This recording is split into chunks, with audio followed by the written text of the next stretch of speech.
আমাদের গায়ে রুমন নামের এক ছোকরা ছিল, যার কাজই হল সবকিছুকে বিজ্ঞান দিয়ে ব্যাখ্যা করা।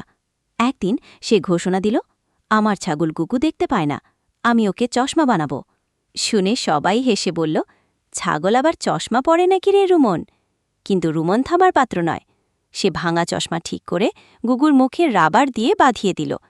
গুগু এখন চশমা চোখে, গলায় ঘণ্টা, একেবারে পণ্ডিত সেজেছে। গুগু একটু হেঁটে গিয়ে নারকেল গাছকে বাঁশ ছাড় ভেবে গুঁতো দিল। রোমন বলল, মনে হয় পাওয়ার ঠিক হয়নি। পরের দিন আরেকটা চশমা পরিয়ে দিল। এবার গুগু একটা হাঁসকে দেখে বলল, বাঁধাকপি। হাঁসটা রেগে গুগুর পেছনে দৌড় দিল। গুগু চিৎকার করে, এই চশমক হলো, আমি সবজির বদলে হাঁস দেখছি। পুকুর পাড়ে তখন সবাই হাসে। দাদু এসে বললেন, বাপু, ছাগলকে না নিজের চোখে চশমা দে, সমস্যা তোর চোখেই। রুমন মুখ চুলকে বলল, তাহলে কি গুগু ঠিকই দেখছিল?